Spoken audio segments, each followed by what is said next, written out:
Welcome everyone to USA for Israeli Democracy webinar. As a reminder, USA for Israeli Democracy was formed last year to help American audiences understand the judicial coup that was happening in Israel.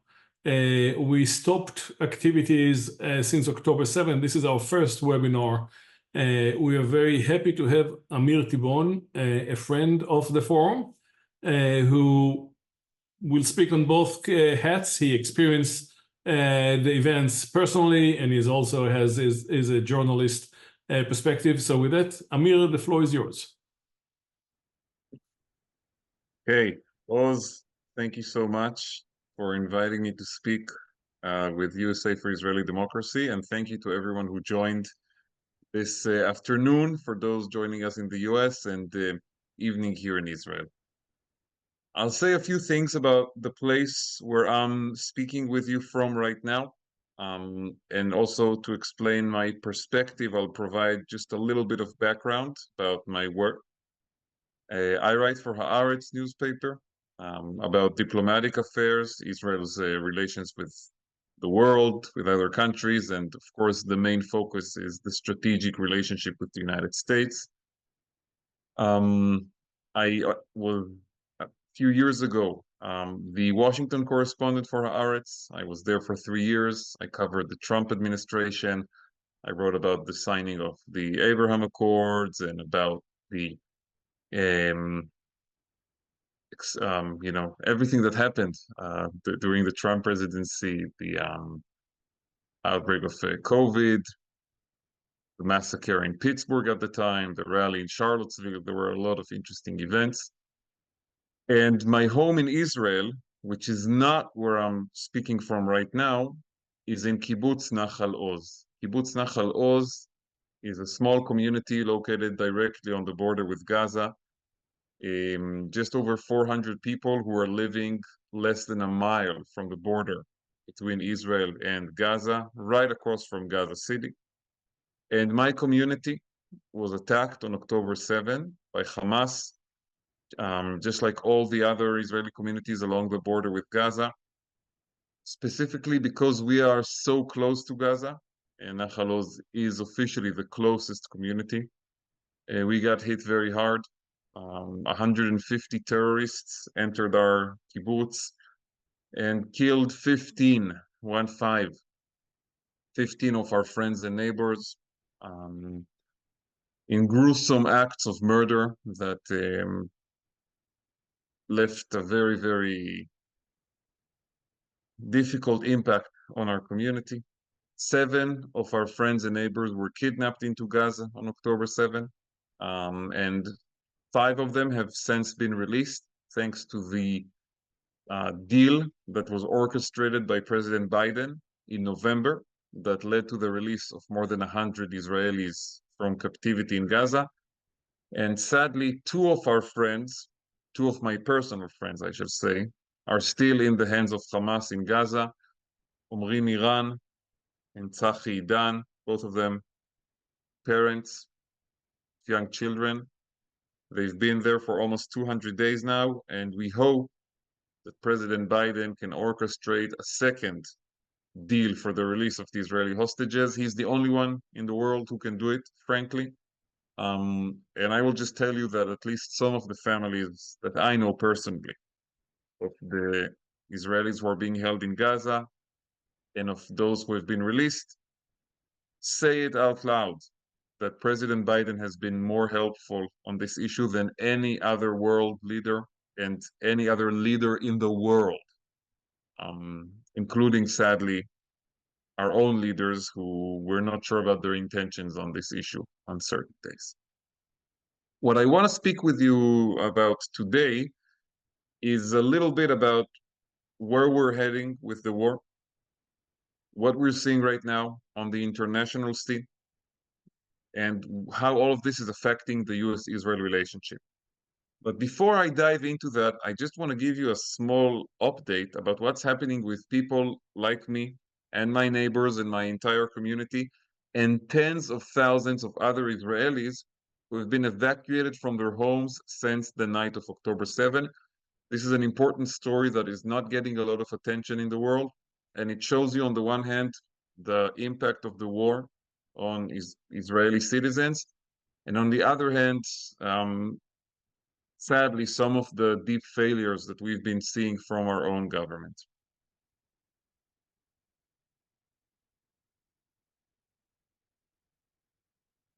So I see someone wrote that there's a problem with the sound. I hope it's All just good. one person and not yeah. But I'll just continue speaking and hopefully it's okay. So I'm speaking with you today, basically from a small room that me and my family have been living in for the last 6 months, and everyone in my community has been living in the same conditions since October 7. We were evacuated in the middle of the night after the military regained control of our community. A kibbutz near Haifa, Kibbutz Mishmar HaEmek, offered to host us. And basically, they have a small boarding school on the premises of their kibbutz. They sent all the children home, and each family from my kibbutz received a small room to share. One room for the entire family, parents and children sleeping together on mattresses on the floor. And we are expected to move in the next few days into caravans, some kind of temporary housing that is being brought over here for our community. And it's really tough, I gotta tell you, to be like that for half a year in conditions that cannot be described as a home. I'm not gonna say that we are in the worst situation, because we clearly are not. There are people who, during this war, lost much more than us. But this is a big story in Israel, because we have more than 100,000 people who are still experiencing this situation half a year into the war, both from the south, from the communities along the Gaza border, and from the north, the communities along the Lebanese border that have also been evacuated. And there is no timetable for the return of either the southern or the northern internally displaced Israelis to their homes. The government is not providing answers. We just don't know. We don't know when it will be safe for us to go back home. What will be the security arrangements that will allow for our return with our children? What is the government going to do to rebuild our communities that were hurt and some of them really destroyed since October 7? There's a lot of uncertainty and a lack of clear answers. And it's under these conditions that I'm joining you this evening to try to talk about the bigger picture. But I'm also giving you a bit of a peek into the end point of how the impacts of this war meet a specific community, a specific family. Now, the reason that we're not getting any answers, and there's a sense that everything is stuck, is because this war has been waged by Netanyahu and his government without a really stated, clear goal at the end of the line. Netanyahu has been promising total victory. This is a slogan that he's been playing with since, I would say, December. But what does it mean, total victory? What is the reality we want to see in Gaza and in Lebanon at the end of the war? To that, we don't really get any answers. And in fact, Netanyahu, for reasons I'll explain in a second, has made it impossible to even discuss these questions in the security cabinet, in the small forum that is supposed to run the war effort and make decisions. Now, the reason he's not willing to have that kind of debate is simple. His hold on power is reliant on two small, far-right, ultra-religious factions who are members of his governing coalition. They strongly oppose any arrangement in Gaza except a long-term Israeli military occupation of the Gaza Strip. And in fact, some of them are talking out deliberately, openly, about the option of basically pushing out the Palestinian population from there and building new Israeli settlements on the territory of the Gaza Strip. These are ideas that will not have any level of international legitimacy or support, of course. They will not be supported by any of Israel's allies in the Middle East. And as you saw just the other weekend, Israel has some very important allies in the Middle East, countries like Jordan and the United Arab Emirates and others who helped us deter and stop this Iranian attack against us when they fired hundreds of missiles and drones toward Israel. Of course, this idea will not be supported by the United States, Israel's most important ally and supporter in the world. And we saw again this weekend how important the United States is to Israel. We heard estimates that the US military, under the command of President Biden, shot down more than 70 drones and missiles that were aimed at Israel, that were supposed to kill and destroy on our soil and were blocked by the United States. So really, these are, putting aside the moral questions, which are big moral questions about this idea of expelling hundreds of thousands, if not millions of people from Gaza and building new settlements on the conquered territory, putting aside the moral aspect of it, which is a big issue, I think these are irrelevant fantasies. But still, this is the policy that Netanyahu's far-right political partners, especially the finance minister Bezalel Smotrich and what the national security minister Itamar Ben-Gvir. I'm laughing a bit because this is a man who was voted into office, a year and a half ago, promising to bring security, and look what happened. I mean, Israel is at the least secure situation it has been in decades. But anyway, they are pushing for these crazy ideas. And Netanyahu knows that if you agree to discuss a strategy for the day after the war in Gaza that will involve some kind of an international coalition supported by the important Arab countries, and eventually will lead to the creation of some local Palestinian governance in Gaza, which is not Hamas. We should never again accept the idea of Hamas ruling Gaza, but we should hope for the creation of an alternative. But if you agree to create such an alternative, you are basically declaring the Smotrich Ben-Gvir fantasy of pushing out the population and taking over Gaza an irrelevant fantasy. And he doesn't want to do that because then they say, okay, we will quit your coalition. If you don't let us run the policies that we want to run, or at least pretend to our voters that we can implement them, we have no use for you anymore. And he's totally reliant on them, not just in order to hold power, but unfortunately, for his own survival at the most basic level. Netanyahu was a weak prime minister before October 7. Basically, in the current coalition that he created after Israel's last election, the strongest person was Ben-Gvir, and Netanyahu had to do whatever he wanted, he being Ben-Gvir. He's much weaker after October 7. The disaster that fell upon us, the biggest disaster in the history of the State of Israel, it happened on his watch after he had been in power for a decade and a half. And it happened at a point in time when he kept promising Israelis that the country was never stronger and more secure, and that because of his policies, our enemies are deterred, Hamas is weak, and Saudi Arabia is about to make peace with us. And look what happened instead. So he's even weaker today than he was before.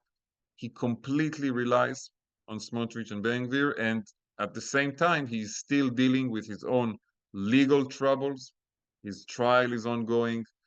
There is going to be a national committee of inquiry. This is a kind of a legal term that we use here in Israel. But basically, it means some kind of a government-appointed committee led by a Supreme Court justice that will investigate the failures of October 7.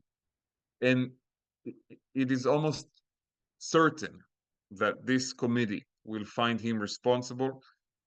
We just received a report a few weeks ago from a another governmental investigation committee led by a Supreme Court justice that found him responsible for the previously largest disaster on the civilian side in the history of Israel, which was the death of dozens of Israelis in the stampede on Meron Mountain in 2021, which happened under his watch as well.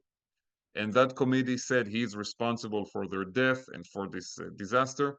And his responsibility for October 7 is even clearer. And of course, in terms of the numbers, we cannot compare a disaster where I think 45 people died to a disaster where 1,200 people were killed, murdered, slaughtered, more than 200 kidnapped, people raped, people tortured.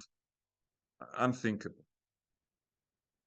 And so from the weak position that he's currently in, he needs Smotrich and Ben Gvir more than ever.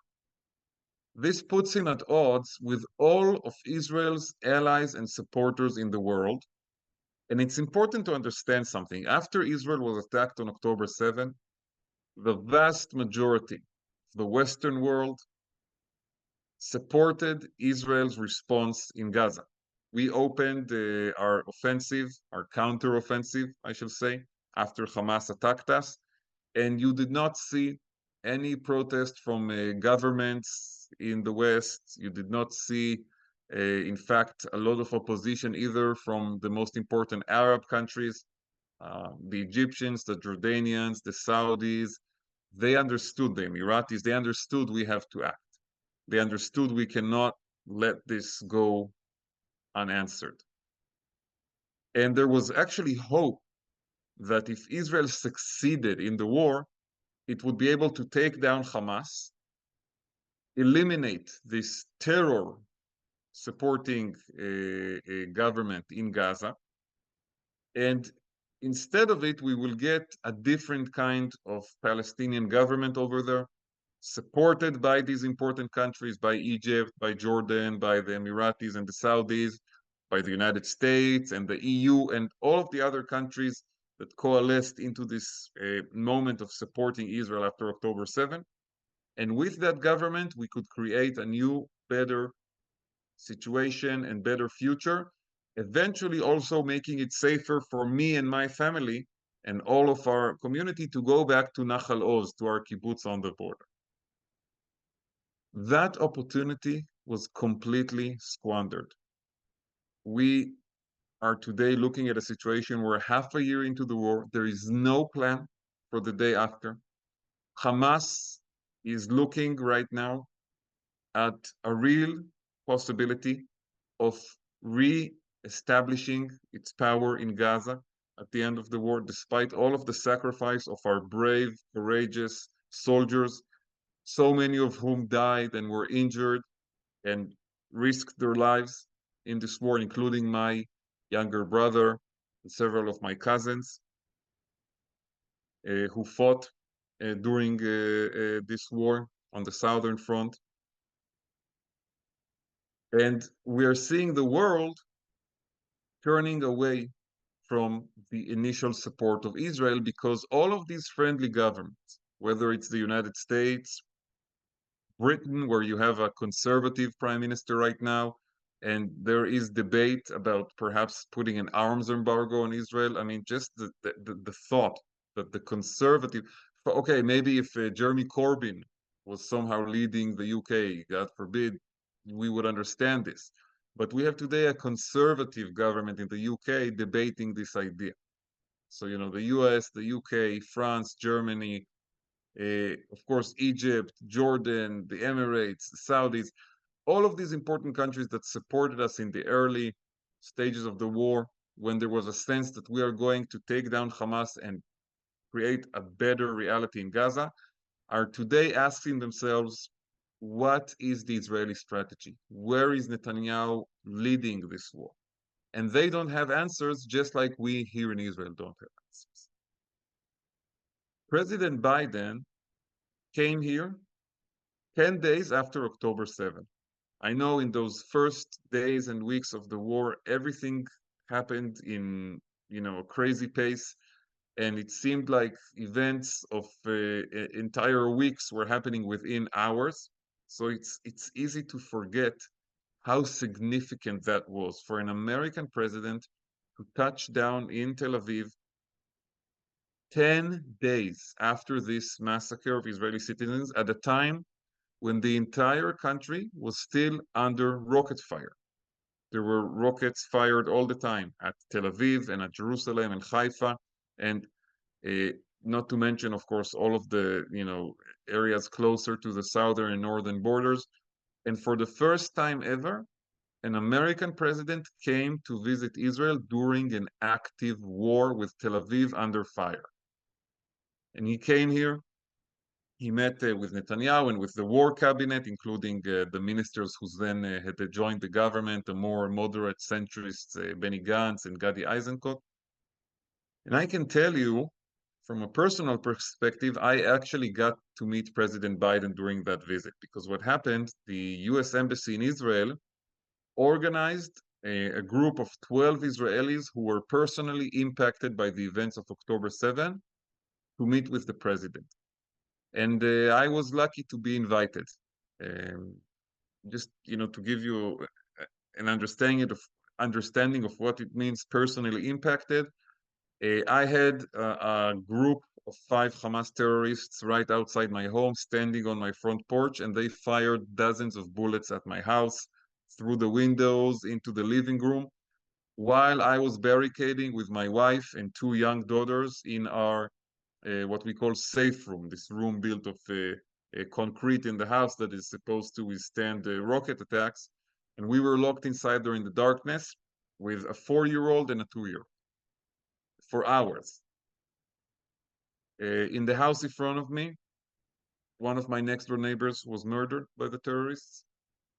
In the house to the back, another neighbor was murdered by the terrorists. And right in front of my home, a brave Israeli fighter belonging to a special unit of the Israeli police died in a gun battle with the terrorists.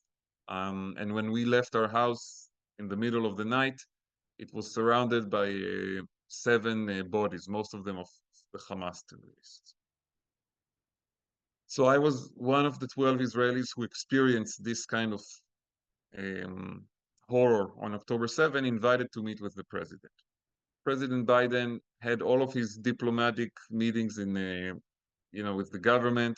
He met with the families on that day, the families of hostages in Gaza who are citizens of the United States. And we, the group of 12 impacted by the war, we were the last item on his agenda. And we spent long hours together waiting for him, because we went through security and then we had to wait and wait and wait. And we spoke between us and we shared our stories. And there were some incredible people in that group, very, very brave people. Some of them became famous because of heroic things they did on October 7th.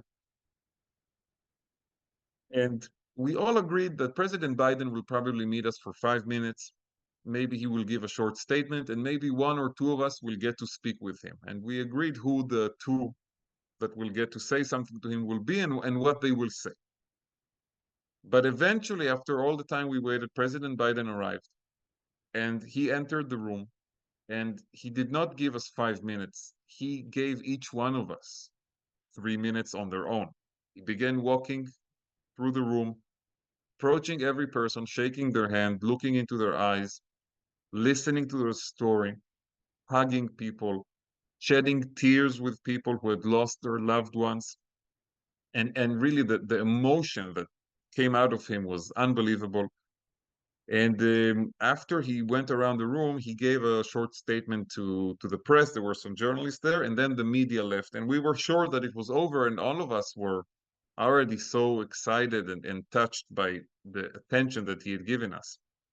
And I can tell you what I told President Biden. I didn't want to take a lot of time for myself, because there were other people there who had gone through much more difficult things than myself. I just told the president that I only said one sentence, honestly. I told him, Mr. President, your friend John McCain survived 5 years in the Vietnamese prison, but the young girls who were kidnapped from my kibbutz by Hamas. We had a 15-year-old and an 8-year-old who were kidnapped by Hamas. Just think about that, who does that kind of thing. But I told him that the young girls who were kidnapped from my kibbutz, they will not survive 5 years. I don't think they will survive 5 weeks. You have to get them out. And President Biden looked me in the eye and he said, sentence and a half. He said, I'm working on it. I'm really, really working on it. And indeed, they were released in the hostage deal that happened in November, exactly a month after this short meeting with President Biden.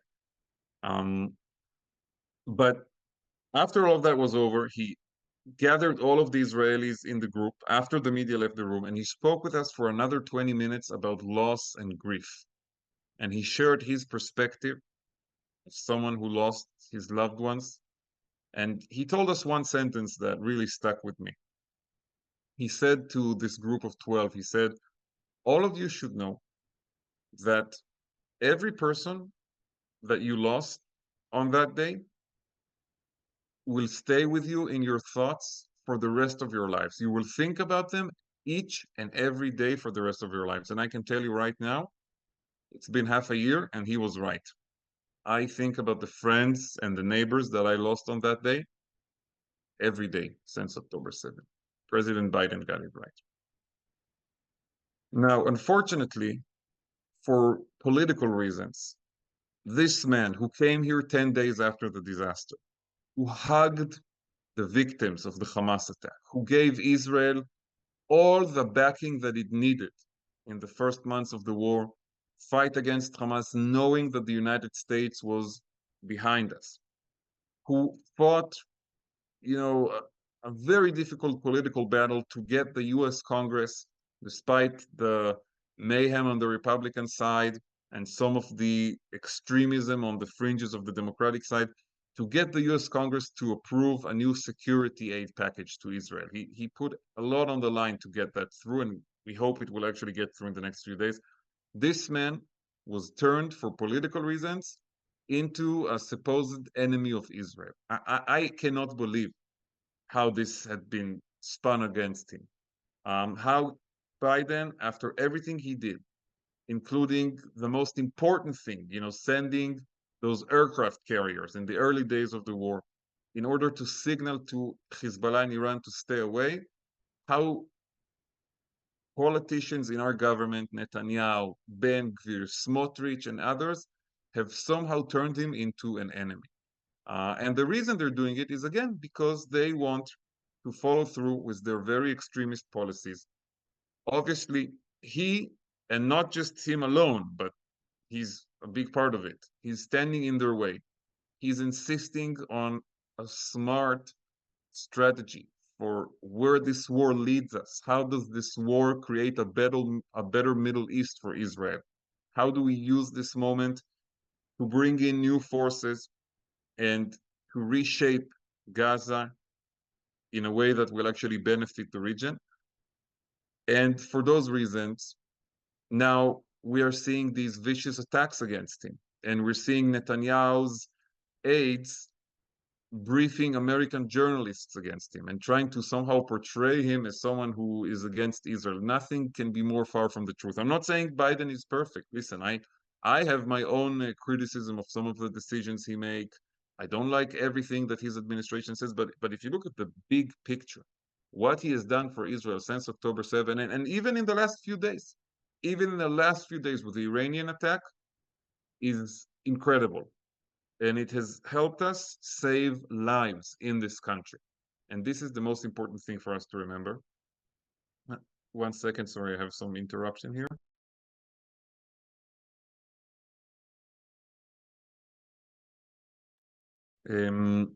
So I think, this is something that is very, very important to remember. Where do we go from here? What is next? Today, we're in a very, very weird situation with this war. The biggest news story in Israel today were pictures that emerged over the last 24 hours from the beaches of Gaza in the central and southern parts of the Gaza Strip, where you see thousands of Palestinians having a fun day at the beach. This is around the area of Deir el-Balach and southern to Khan Yunis. And people in Israel saw these pictures and started asking themselves, wait a second, what is happening right now? We have more than 100 hostages still in the hands of Hamas in Gaza. The government keeps telling us that we cannot bring back the hostages in a deal because Hamas demands to end the war in return for the return of the hostages. And yet we're seeing these pictures from Gaza that indicate that maybe the war has already stopped.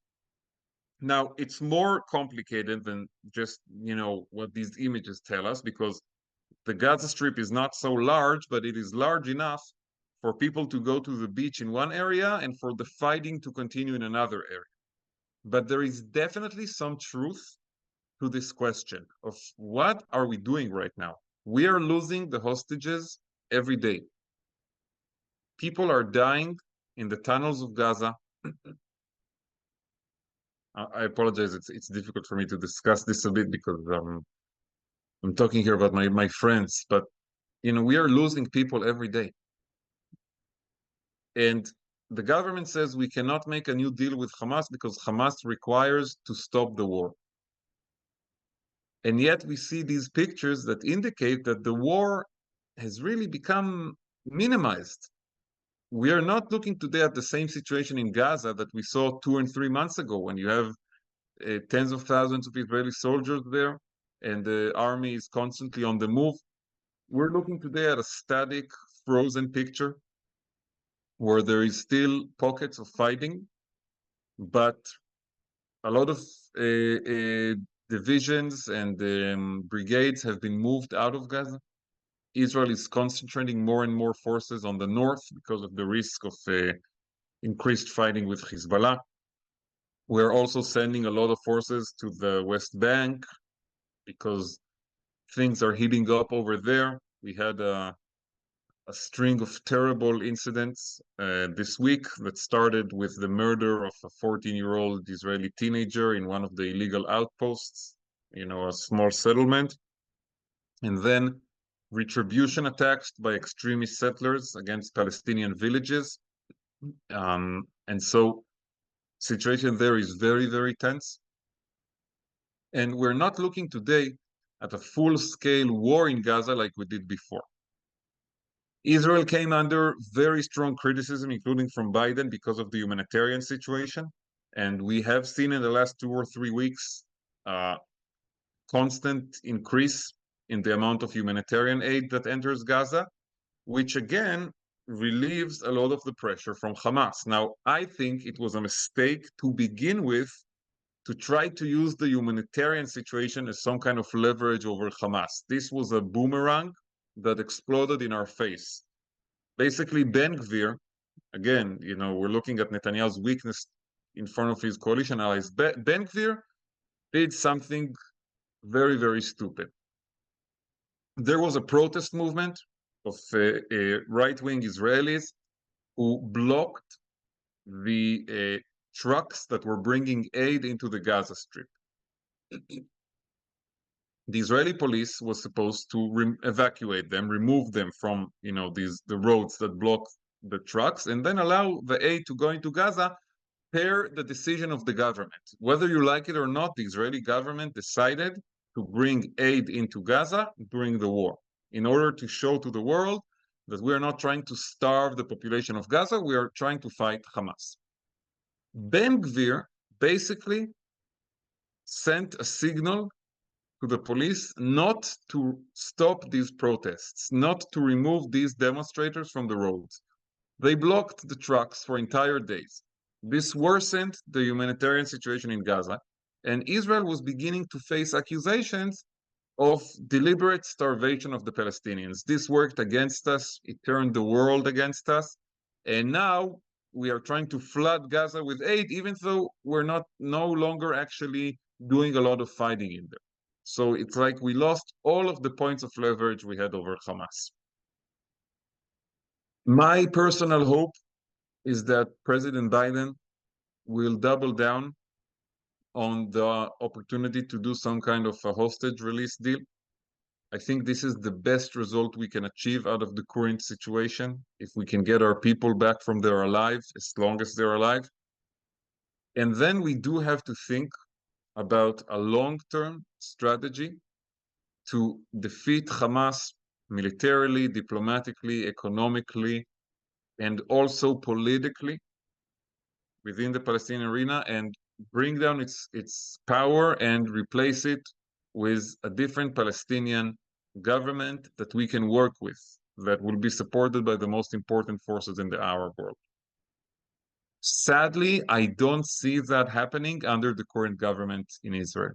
This is something that they just don't want to see. And in fact, when we talk about Netanyahu deliberately strengthening Hamas all those years he was in power, the main reason he did that, the main reason that he not only allowed Qatar to bring billions of dollars into Gaza, but practically begged the Qataris to pay Hamas, at one time even sending the head of Mossad to Doha, the capital of Qatar, to beg their government to renew the payments to Hamas, is because he thought that having Hamas in power in Gaza and the Palestinian Authority in the West Bank and this kind of divide and rule situation serves his interests. He did not want us to reach a situation where Hamas is no longer in power in Gaza. It was a mistake before October 7, and it's a mistake still today, and it's a mistake that we are repeating. I don't think in the current situation, Israel's allies in the world, including President Biden, can save us from this mistake. This is up to us Israelis. But I do hope that the president can save our men and women who are in the hands of Hamas in Gaza by continuing to push for a prisoner hostage swap that will put an end to their misery. I don't think we're going to achieve the total victory that we've been promised in this war, but maybe we can achieve this opportunity to save our friends in Gaza. I will stop over here because I spoke a lot and said many things, and we'll open it up to questions now from the audience. Thank you very much, Amir. We have a few questions that people submitted ahead of time, and then a few that people submitted now. I'll try to do them in order. Given the high-profile nature of the assassination of Zaidi in the embassy, would Israel have anticipated the strong retaliation from Iran? And if so, why did Israel choose to pursue this action at a time when so much is at stake? So this is a question about the Iranian general who was killed. I just want to point out, Oz, that Israel has not taken responsibility officially for his killing in the Iranian embassy in Damascus. I think it was 2 weeks ago. And the question is, did Israel anticipate, assuming that Israel did this thing, how strong the Iranian response would be? I think the answer is no. I think Israel, if this was conducted by Israel, believed that this was within the rules of this game that we've been playing with Iran and Hezbollah for the last few years, actually, in which we attack some of the Iranian activities in Syria and in Lebanon, and they strike back at us through their militias, whether it's Hezbollah, whether it's a Syrian support, Iranian supported militias in Syria and in Iraq. And I don't think there was anticipation that the Iranians would actually directly attack Israel from their own soil with so much power like what they used on Saturday night. I mean, this was not like the launching of 1 or 2 rockets or even 10 or 20 rockets. They launched hundreds of drones and rockets and missiles at Israel because we have very, very good missile defense systems here, and we have a very good air force, and we have very good friends in the world, including the United States. We were able to really, strike at 90. I've seen the number 99%. Maybe it was a little less, but that's the range we're talking here. And you know, on the defensive side, it was a great success. But was the strike over there actually, you know, worth it in terms of, did Israel calculate that this would be the Iranian response? I'm not sure. I think there was surprise here at how the Iranians responded.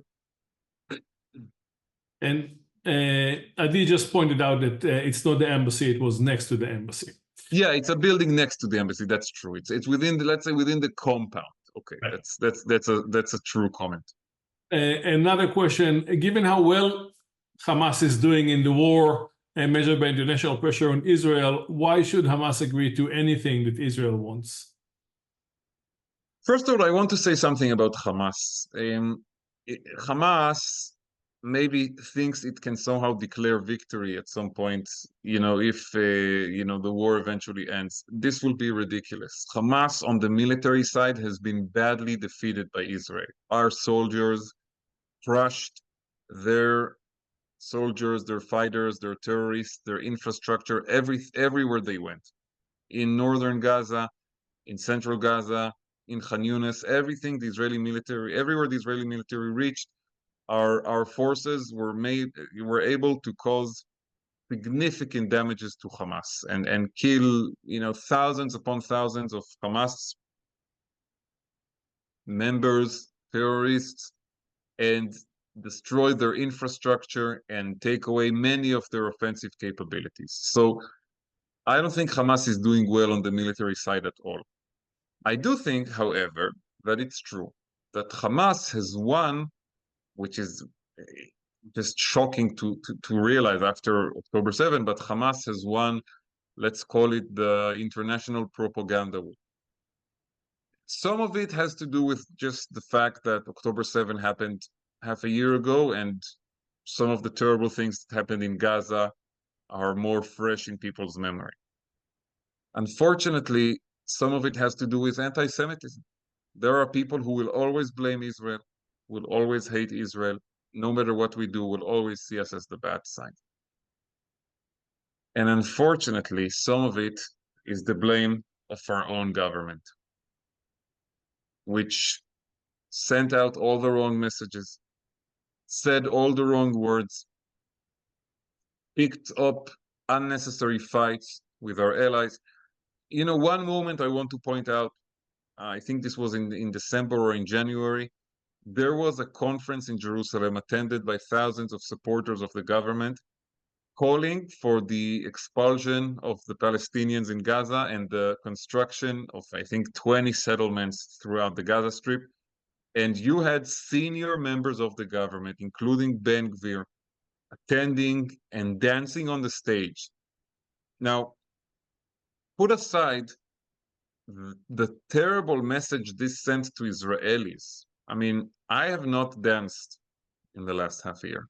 I'm not going to be dancing when more than 100 of my brothers and sisters are being tortured in the tunnels of Gaza. I'm not going to be dancing at a time when we've had almost, you know, we're going to eventually make it for, I think, unfortunately, close to 2,000 funerals in this country. And I lost so many people during this period, and I have so many friends who were injured in the war. And I know so many people who are not sleeping at night because they're worried of their son or their daughter or their brother or their husband who are now fighting and risking their lives for the country. But I'm putting that aside.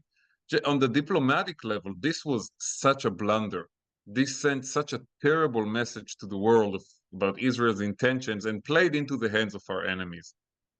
And this is where Hamas actually, I think, managed to gain something, because militarily, they had their best day of the war on October 7th. Every day since, we've been able to strike at them, weaken them, crush them. But on the, you know, let's say, war for hearts and minds, I think they played it smarter than us eventually. And again, some of it we can say because of anti-Semitism, but we also made too many mistakes, unforgivable mistakes, from our own side.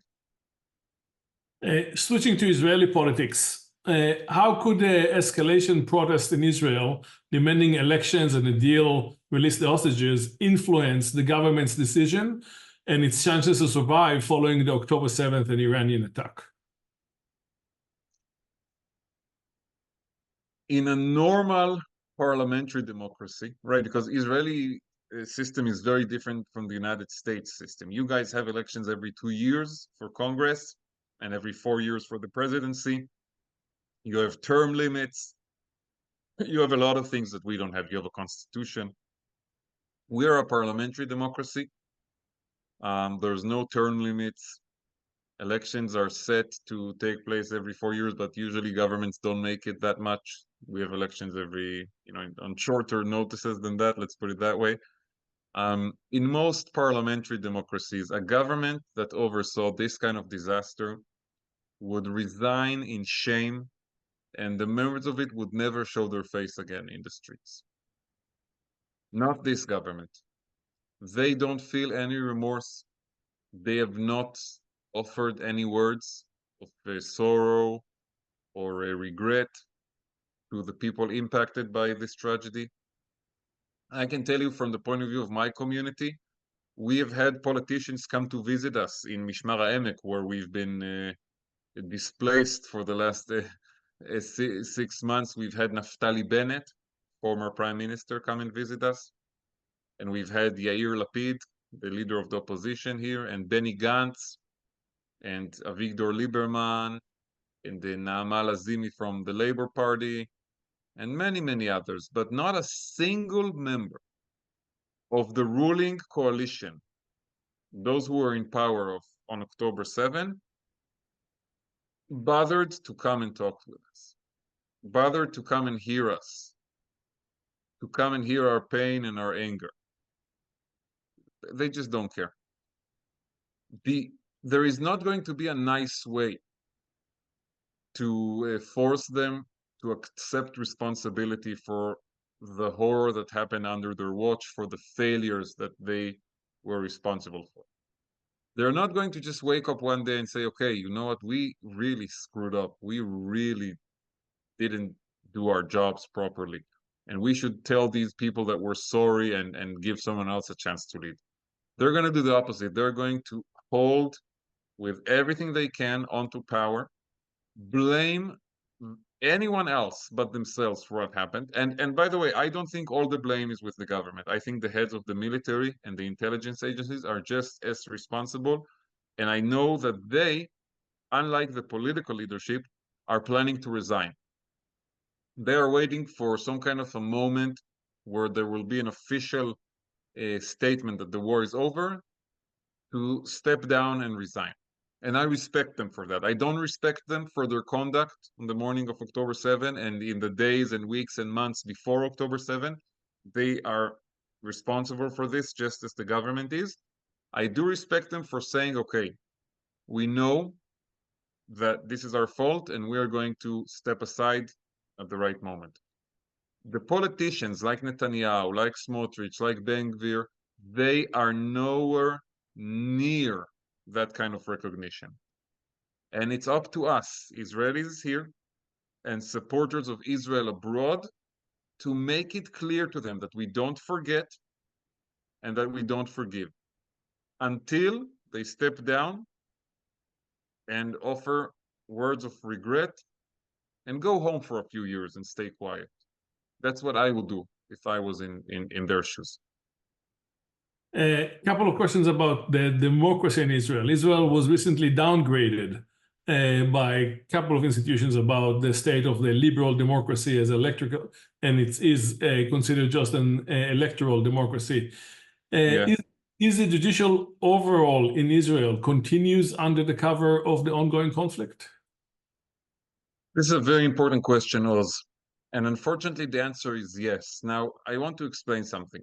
The big pieces of legislation that the government tried to pass in 2023 in order to weaken the judicial system and give absolute power to the ruling coalition, those are not on the table right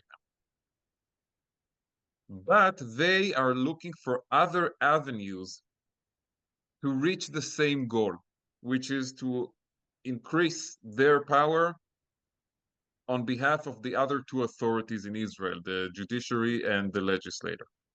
They're trying to do it through all kinds of tricks and acts of deception. Sometimes they succeed, sometimes they fail. The intention is clearly still there.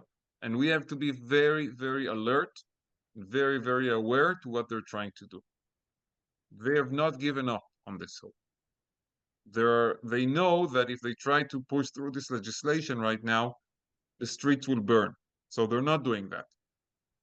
They also understand that if they try to do that, Gantz and Eisenkot will immediately leave the government, and it will be left even more exposed to international pressure, because Gantz and Eisenkot's presence in the war cabinet has made a huge difference in still keeping some level of international support for Israel.